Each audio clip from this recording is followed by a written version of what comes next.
27 years designing for plastics, and it started with the original version of this competition. So I entered the competition, got into the finals, didn't win it, got a placement, a couple of weeks, stayed for 4 weeks, went back, finished the course, and then started work at the same place.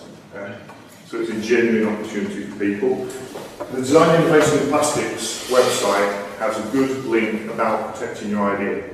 So when you get so far with your idea, particularly if you become a finalist, you're ultimately going to make that idea public.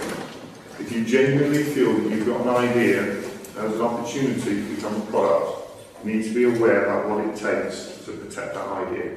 Okay? So that's on the Design Innovation website. It's a really good basic summary. And one other thing, IP Street Education, that's actually quite a good site as well. So on this project, this brief, you're inventing, you are generating ideas. But what I'd like you to do is to think about that idea to the next step. So if it's going to be successful in the competition, you need to be thinking about what you're going to do to have to commercialise that idea. What's it going to be called? How's it going to be used? How would it go to market? Yeah? How would you make it? So we're going to look at how design innovation impacts on the brief, plastics design, and a little case study at the end. When we talked about the brief, everyone's going to design knives and forks. Please don't. So that's the brief. Designed to transcend metal. When you come to narrow it down, there's really probably only 5 key elements in that brief. And this is what you need to make sure your idea addresses. This brief is very different. It's got real scope. You can look at absolutely anything. But what it encourages you to do is to understand polymer and its advances so far to date. So you've got polymer, base polymer, what you're adding into it. What does that do for you? What does it do for your design? Designing plastics gives you a lot of freedom that other processes don't always give you. It has its limitations. So think about how you can process those plastics, what benefits that gives you. And then lastly, more difficultly, I think, an impression of craftsmanship. Yeah? Perceived quality of plastic versus metal. I'd like you to think about what images does craftsmanship bring to your mind that you could apply to your design. Something about genuine quality and handcrafting. Yeah? That's a difficult one to apply into the brief. We want you to look at technology, understand what's going on, and then ask yourself, what if? And one thing you've really got to remember, you are pitching your idea remotely, okay? The judges are not going to beat you unless you get shortlisted. You're not going to get shortlisted unless you present your idea clearly and with some impact. And that's really, really important for you to remember. Yeah? The other thing is, the judges don't want any names on the presentation board. To make it fair and square, what happens if you register, you get a number, and that number goes on the back of your board. Yes, there's no just, what's the word, preferences towards universities or names or whatever else. Yeah? So don't put a name on the front of your boards. I know normally say put names on, but this one, don't do it, you get a number if you register. Yeah?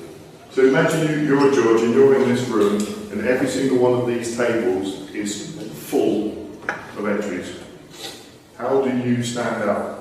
How does your idea stand out? Because they will look at every single one, so you're not worried about that, so it'll be eye-catching and they can put it off the table. But when they look at it, how clear is it? How well does it explain your idea? How well does it present your idea?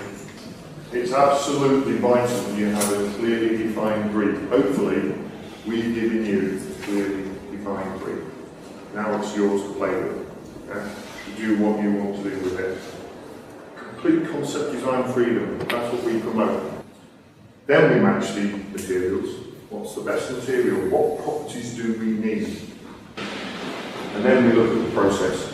You can produce plastic parts or injection molding, you can extrude them, you can blow mold, you can vacuum form, you can do all sorts of different methods. We look at what is the most sensible method. On your journey of research, and you do need to do some research, you want to acquire a blend of knowledge. You want to understand materials processing technology, mould design and manufacturing technology, and also plastics processing technology. You need to understand a bit of a blend of all of this. So, first challenge, research material advances, plastic trends. This is quite a good website. Yeah? You start getting into this website, scrolling down, it starts to talk to you about advanced plastic additives. The most popular plastic used, specified by students. What name might that be, do you think? The most popular plastic students would use? Some kind of plastic. That was it. It was called SKP. Yeah. Yeah, some kind of plastic.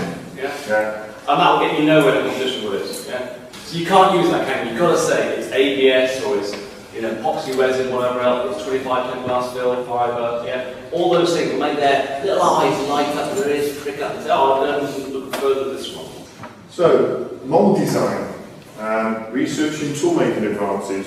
You might think it's a bit left field. What do you want to know about that for? Well, it's actually quite important because there's always a battle between the product design and the mould design. You can pretty much make a mould to produce anything. The question is, would you want to? The cost of that mould, the reliability of that mould. Yeah. You need to appreciate that mould designs are tailored towards materials. And one of the things we actively promote, and this genuinely does change your design, is think about stuff from a really simplistic point of view after you've come up with your concept. You come up with your concept, you model it up, as a block, it looks fantastic. When you look at how you're going to make it, you've got all these different cores you can't mould. Moulding, simple moulding straight up now. The minute you want to pull something out, it becomes more difficult. So we look at stuff and then we think, well, okay, can we now engineer that so we can mould it in line of draw? And the amount of time the design is better, cheaper, quicker and easier to make is something which might surprise a lot of people. Yeah. Researching process diversity. The basic process for all of those is really pretty much the same. There are variations on a thing. But if you understand a little bit, you don't have to be experts on this. Do some digging, see what interests you, see what excites you, see what triggers some thoughts in your mind. It will genuinely help you in coming up with ideas. A lot of people here thinking, Christ, I've got to do all this. Yeah. Can't just come up with an idea. You can just come up with an idea. What I'm telling you is that understanding this will help you come up with a better idea. You think about all those constraints we talked about, all these different things which are going to influence you. You can be unconstrained by process technology. 3D printing, additive manufacturing. Perfect for designing for low volumes and exploiting complex structures. One of the things that you will get as a finalist is whatever you've designed printed out on the brief. It gives you some sizes, they're just the dimensions of our printer. If it's larger than that, we can scale it down. If it's in multiple parts, we might bring individual parts so we can put them together here. Explore reference sources and design principles. Protolabs. They are a brilliant source of information. They're an organisation who will give you a quote for moulding your part. And all you have to do is create an account, upload your mould. They'll give you a price for a mould and a price for a part. And if they can't make your part, their software will give you a report that tells you what's wrong with your part to prevent them from making it. Really, really useful information. Also, they have design guidelines in there. Yeah. Absolutely brilliant. Yeah. So I would probably recommend anyone in any part of their design process who wants to understand more about how it's made, they should take a look onto that website. Brooklyn Plastics. There's another very good, simple, informative. So here, they talk about design, prototype, mold flow, tooling. Molding, yeah. For this site, you want to get some basic research done on tooling, it's a good site to think about all of this knowledge. If you can get some of this under your belt, when you're faced with a brief or a problem, you're not worried about what's going on in the background. Okay, so to summarise really what we've been saying, it is really important to research the technology, to question convention all the time. Why is it done like that? Exploit the technology that you've researched. Use it, apply it. Protect your IP. If you're serious about this, have a think about it. Like I said about commercialisation, innovation, true innovation, you want to think, I want to sell this. It's going to help you when you're developing it. You've got to pitch your idea remotely. It's really important if you're going to be successful. And ultimately, if I'm a judge, I want to be excited by something I see. Yeah? And you've got a good chance of exciting people because you are not constrained. Even if you've done some of this research, you're not constrained. You naturally should be having thought processes and ideas which are non-conforming, if you like. Yeah? A little bit out of the ordinary. Always ask yourself, what if? What if I use this material in this application? Why is this like that? What if I did it like this? Yeah? And bouncing ideas off of people is going to help make your idea better. Okay? Brilliant. Thank you so much, boss.